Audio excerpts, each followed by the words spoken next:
स्वीकार भाई सभी का कल्याण हो, सब संतों के कल्याण हो, मंगलमय हो, यात्रा सफल हो, ये मेरे आशीर्वाद।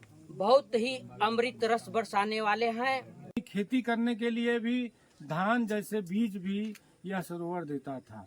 विजयगढ़ दुर्ग की महत्ता इतनी है कि ये दुनिया का सबसे तिलस्मी इमारत है जो करती खजाने की हिफाजत है। सालों में जलाभिषेक करते हैं, पूजन दर्शन करते हैं और पवित्र पावन यह यक्ष सरोवर जो गर्मी के भी दिनों में आप देख सकते हैं, जहां हमारे क्षेत्र में चारों तरफ नदियां सूख जाएं, कुएं सूख जाएं, हैंडपंप सूख जाएं, तालाब सूख जाते हैं, वैसी दशा में यह यक्षराम सरोवर जो 1800 फीट की ऊंचाई पर यह विजयगढ़ दुर्ग विराजमान है, उस पर यह जल सुरक्षित रहता है। लाखों लोग इस जल का सेवन कर सकते हैं।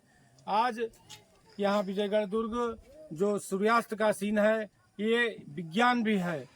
यहाँ पर आप देख सकते हैं दरवाजे पर, खिड़की पर और मध्य में सूर्यास्त के समय अगर एक कैमरा लगा करके तीनों जगह और एक सीसी पर टीवी पर लगाएंगे तो आप देखेंगे कि तीनों के सूर्यास्त में हल्का हल्का कहीं बहुत ज्यादा अंतर दिखेगा। तो ये धरती जो है यह मानव सभ्यता का उत्पत्ति स्थल है, इसी पर धरती टिकी है। यह काशी का क्षेत्र है, काशी खंड के अंतर्गत यह तप काशी है। यहाँ स्वयं भगवान भोलेनाथ ने तप किया है। यहाँ सभी रूपों में उमा महेश्वर, गिरजा शंकर, गौरी शंकर, सभी रूप में ऋण मुक्तेश्वर, बाघेश्वर, मछंदर, सभी नाथ यहाँ पर विराजमान हैं।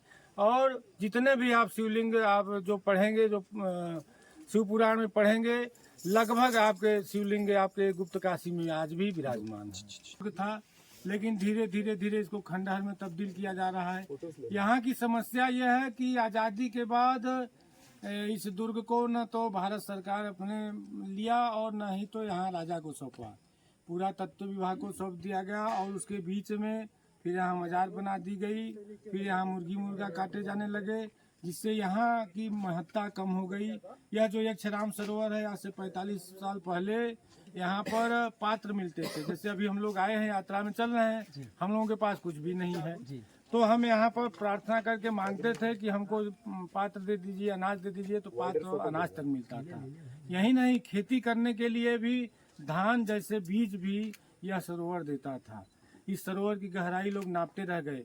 अंग्रेज आए थे, वो सामने आप देख रहे हैं, वहाँ पर जो वहाँ गौ माता चल रही है, जी, वहाँ पर इसको काट दिए। और इसके बाद वहाँ नीचे जो है 2000 फीट की खाई है उधर, और ये केवल इतना चौड़ा है और जल टिका हुआ है। वो लोग काट करके जल निकालना चाहे, लेकिन यहाँ का जल नहीं इसको निकाल पाए। तो ये आप चंद्रकांता सीरियल के माध्यम से भी हम सभी लोगों ने देखा होगा कि यह देवकी नंदन खत्री ने यहाँ बताया कि ये वो इमारत है जो करती खजाने की हिफाजत है। आखिर क्या है खजाना? खजाना कौन हिफाजत करता है, कैसे हिफाजत करता है? तो पहले ज़माने में हमारे यहाँ जो ज़मीन में ही लोग पैसा रखते थे, जो अपनी पैसा क्या, पहले तो धातुएं होती थी, सोना चांदी हीरा मोती, वही मूल्य होता था। कागज़ की नोटें तो होती नहीं कि आज बंद हो गया, आप दरिद्र हो गए। जो आपके पास है वो था, बैंकों में जमा करने की व्यवस्था नहीं थी, जमीन में ही रखने की व्यवस्था थी। तो जमीन के अंदर चलने के रास्ते आपने देखा होगा विजयगढ़ दुर्ग में कि अय्यार होते हैं। तो अय्यार कौन? जो जमीन के अंदर रास्ते में चलते हैं। यहीं से विजयगढ़ दुर्ग से सब जगह के काशी खंड के जितने भी दुर्ग हैं आपस में मिले हुए, अंडरग्राउंड सब जगह जाने के रास्ते थे। यहाँ पर आगत्य महामुनि, अंगर्क महामुनि जो अय्यारों के गुरु हैं, उनकी यह तपोस्थली है। और हर पूर्णिमा को यहाँ जो साधक है उनको वो दर्शन देते रहते हैं। लेकिन विगत कुछ कालखंडों से इस यहाँ की महत्ता को कम करने के लिए, चूँकि यहाँ के लोगों में भी जागरूकता नहीं हो पा रही है। क्यों? क्योंकि ये झाड़ फूक पे विश्वास नहीं करते। मजार पर क्या होता है, वहाँ टिकिया दवाई दी जाती है, वहाँ कहाँ दी जाती है? वहाँ भी तो झाड़ फूक होता ही है। लेकिन अपने यहाँ क्या हुआ, थोड़ा सा लोग पढ़ लिख लिए तो सोचते कि दवा, जिसके पास पैसा हो गया तो वो सोचता है कि ये तो ढोंग है। और 70% इस देश की गरीब आबादी है जिसके पास 500 रुपये अगर बीमार हो जाए तो नहीं है अस्पताल जाने की, तो कहाँ जाएगा फिर? और जो हमारी जो तंत्र मंत्र यंत्र, जो आयुर्वेद, प्राकृतिक चिकित्सा, जल चिकित्सा, सूर्य चिकित्सा, तमाम जो चिकित्सा है उनको बैन कर दिया गया, प्रतिबंधित कर दिया गया। फिर आदमी भागे भागे जा रहा है और दम घुट रहा है। तो यहाँ पर मैं एक बताऊं कि अभी मैं डॉक्टरों की एक टीम लेकर के आया था आयुर्वेद के डॉक्टर थे। जब दुर्ग पर हम लोग चढ़ने लगे तो वहाँ पर वो एक घास देखे तो वो उछल पड़े कि अरे ये घास तो केवल हम लोगों ने किताबों में देखा है और इसके बारे में पढ़ा है, लेकिन यहाँ तो मैं प्रत्यक्ष देख रहा हूँ। उनका कहना था कि ये घास ऐसी है कि अगर आपका हाथ कट जाए, कुछ भी कट जाए, पिट जाए, आप केवल उसका लेप लगा दीजिए, 6 घंटा के अंदर, 12 घंटा के अंदर आपकी पूरी रिकवरी हो जाएगी। आपको न ऑपरेशन कराना है न कुछ करना है। हम लोगों ने देखा है कि महाभारत काल अभी 5000 साल पहले की घटना है। महाभारत में युद्ध होते थे, पूरे अखंड भारत के जितने राजा थे 2 खेमों में होकर के युद्ध कर रहे थे। कोई एक सामान्य युद्ध नहीं था। पूरा देश उसी गुप्त काशी दर्शन यात्रा आज ये अक्षराम सरोवर विजयगढ़ दुर्ग पर विराजमान है। हमारे साथ यहाँ पर सभी संत महात्माओं के सानिध्य में यह यात्रा निकली हुई है और यहाँ पर हमारे त्यागी बाबा जी हैं।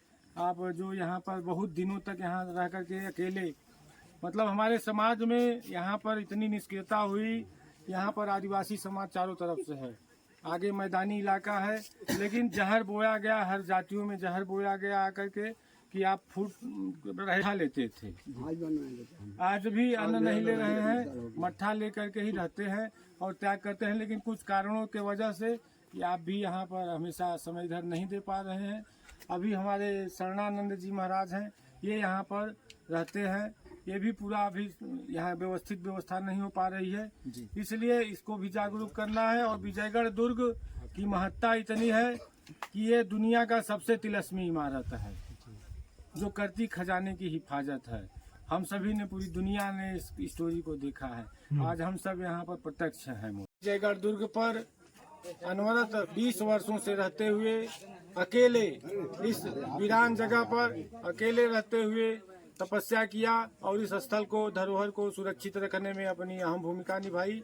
आइए हम सब आपका आशीर्वाद लें। महाराज जी कल्याण सब संतों के कल्याण मंगलमय हो, यात्रा सफल हो, ये मेरे आशीर्वाद है। इस विजयगढ़ दुर्ग गणेश जी की सेवा में लगे हमारे स्वामी शरणानंद जी महाराज हैं। गुप्त काशी दर्शन यात्रा में आप भी रहे हैं और अभी कल से यहाँ पर कांवड़ यात्रा, जहाँ लाखों लोग इस अक्षराम सरोवर पर हमारे आएंगे, श्रद्धालु आएंगे, यहाँ से जल लेकर के बाबा शिव द्वार का, उमा महेश्वर का जलाभिषेक शिव द्वार में करेंगे। आज हम लोग अभी उसके पहले यहाँ पर स्वच्छता अभियान चलाएंगे ताकि आने वाले हमारे कांवड़िया भाइयों को, डाक बम को कोई असुविधा न हो, कठिनाई न हो। और यहाँ पर हमारे शरणानंद जी महाराज हैं, या यहाँ पर रहते हैं बराबर। यहाँ पर कोई भी आ जाए उसकी सेवा में आप रहते हैं। हम चाहेंगे कि आप भी अपने मुखार बिंदों से इस दर्शन यात्रा के लिए अपना आशीर्वचन दें। मैं